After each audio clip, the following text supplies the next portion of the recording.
Day After Project. What is the Syrian opposition planning for a post-Assad era? In the interview, Syrian National Council Member Afra Jalabi. Afra Jalabi, you are part of a group of 45 or so Syrian opposition representatives who've come up with a blueprint, as it's being called, for what you would like to happen after the fall from power of Bashar al-Assad in Syria. You've presented it here in Berlin. It's called The Day After. Perhaps you could just map out for me precisely what you envisage. Well, a group of us came together and we've been working for the last 6 months to create a shared vision for Syria. We wanted to create the possibility of allowing the Syrians to imagine their future without Assad. For the last 42 years, the Syrians have been under the reign of terror and a very severe security system. So the project is a roadmap of how to bring Syria from a dictatorship to a democracy that is based on the rule of law and human rights. Give me some bullet points from your roadmap. We have about 6 sections that deal with relevant issues that will be extremely relevant in the aftermath of the fall of the regime.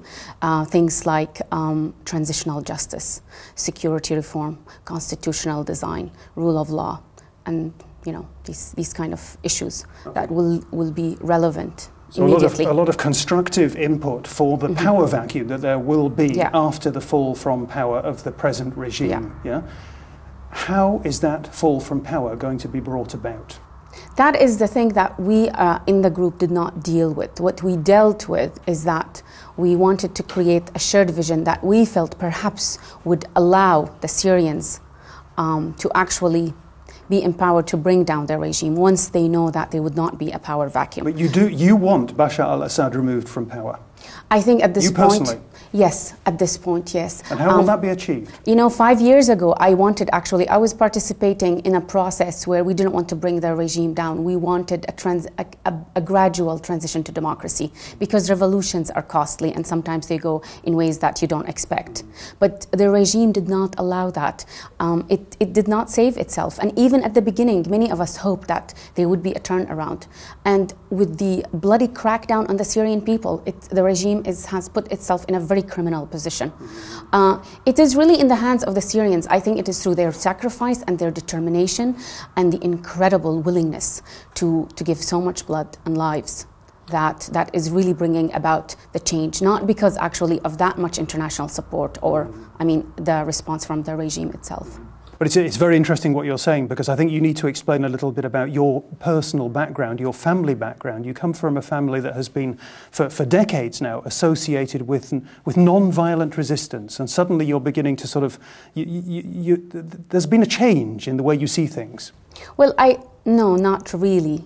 But the reality on the ground makes me feel that I'm still with the Syrian people and I support their will to change. In many ways, it is like my support for the Palestinian cause. I don't agree with the means, but for a second, I don't doubt that they have the right to self-determination. So that's a yes to military struggle, or is it a no to military struggle, armed struggle? I am not for arms. I don't think arms really bring about democracy because it is about the power of coercion. But you're not going to remove Bashar al-Assad from power without an armed conflict. It's happening. Well, it is happening, and I support the Syrian struggle. That's why I have been supportive of the civil rights movement in Syria. I'm more involved in the nonviolence movement in Syria that is still actually struggling to keep its voice heard. Because even if there is an armed struggle, you would still need these civil elements, which actually would help in rebuilding the country. Because we don't want to fall again into a military dictatorship, because this has been the dominant culture in the Middle East. And I think the Arab Spring is a response to that. It is an attempt to break the shackles of the military dictatorships that have controlled the region after the colonial period. Let's go back to the Day After project, the talks that have been part of that process of coming up with your blueprint, as it's being called. The Muslim Brotherhood have been involved in those talks. Tell us about their contribution. And so is the left as well. We brought voices from Islamist perspectives. We have women in the group. We have members from different minorities. But tell me about the Muslim Brotherhood, because you know people are particularly interested in what contribution the Muslim Brotherhood can make to this kind of process. been positive. The Muslim Brotherhood is very different from the way it used to be in the 80s. I don't think there is much to be concerned about when it comes to the Muslim Brotherhood, because in the Arab world, the Muslim Brotherhood has come over the last few decades to become more on the moderate side. However, there are other elements that are a bit more on the radical side. So, I mean, there's a large spectrum within the Islamic perspective. I know sometimes in the West there's a tendency for oversimplification of the Islamist perspective, but there's a variety within that worldview. But when you present a vision for the future of Syria as a democratic and as a pluralistic society, I still think that there will be many who will say that sounds very good on paper, that sounds almost utopian, because you have to admit that the reality on the ground is that this is a profoundly divided society. There's religious and sectarian, there's Sunni and Shia, there are regional divisions, there's Al-Qaeda in the mix. It doesn't bode well. I disagree with that description. Syria actually is a harmonious society despite the diversity of backgrounds. In fact, sometimes I like to call it's the cultural rainforest of world heritages. We have so many different cultural backgrounds and religious backgrounds. Syria actually for hundreds of years, even for thousands of years, developed a culture of tolerance and coexistence. There are real intimacies between all these different groups. So I think there's a great deal to be said about the coexistence of Syria. However, the level of brutality that is happening at the moment could erode that culture. Has eroded. We're talking about a ravaged society, a society that has been ravaged in human terms, ravaged in terms of the infrastructure. We've had these terrible massacres that have been reported time and again. This is a deeply scarred society, surely. Well, the regime definitely worked to provoke sectarian differences and to really, really militarize the conflict.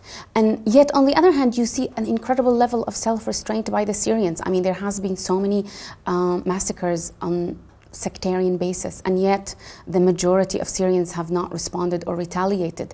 And I mean, even in the last while in the massacres, the horrific massacres of Daraya, after the death toll reached 600, even over, you have people who came out and they said, our revolution is not about revenge, and no matter what you do to us, we will not become like you. I mean, these are incredible messages. There must be concerns that after the fall of Bashar al-Assad, if that comes to pass, there may be reprisals, there may be a backlash against the Alawite community from the people who have suffered, the victims of these massacres, and that might lead to a huge refugee crisis of a very different kind from the one we're seeing at this point in time. How concerned are you there?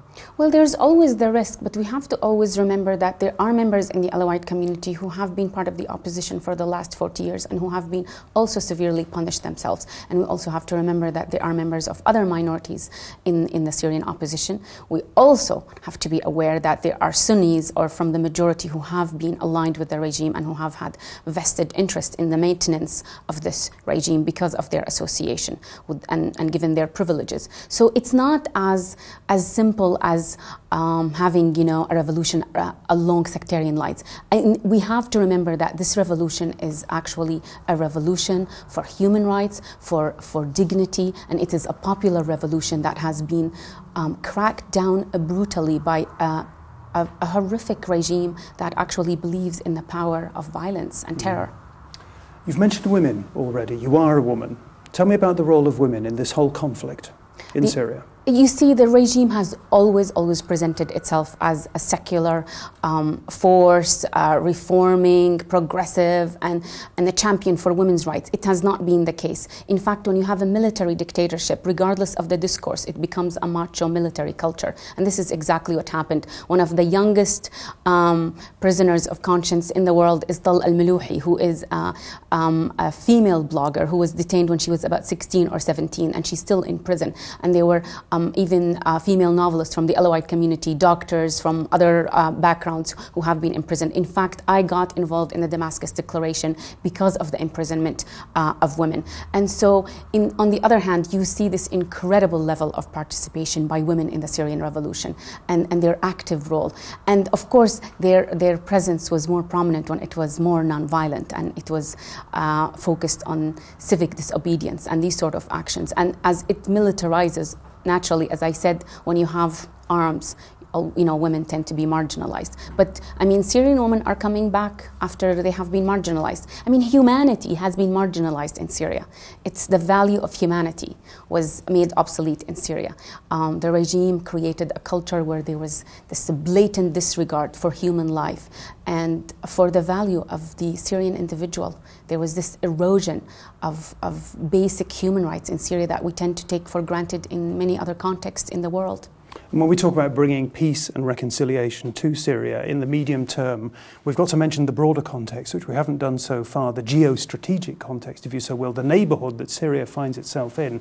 Iraq, Iran, Israel, the Gulf states, the Western powers, Russia as well. They've all got their agendas. That doesn't make life very easy, does it? Well, that's why the Syrian revolution has been one of the most difficult in the Arab Spring, because there are so many powers who have a vested interest in the maintenance of the regime. And the Syrian revolution is throwing all that off balance and recreating a completely different configuration of the powers in the region. And the sad thing that a lot of the negotiations and the power games that are happening internationally are happening at the back of the Syrians and their own blood. You're a peace campaigner, you're an advocate of non-violence. One of the great icons of non-violent disobedience, the kind of thing that you've been talking about, is Martin Luther King. He famously had a dream. Give me your dream for Syria in one sentence. Where I would like to see a new Syria, where the blood of every Syrian, the dignity of every Syrian is sacred, where if one hair of a Syrian is touched, all of us stand up for her or for him. Afra Jalabi, thank you very much for talking to us today. Thank you. Thank you.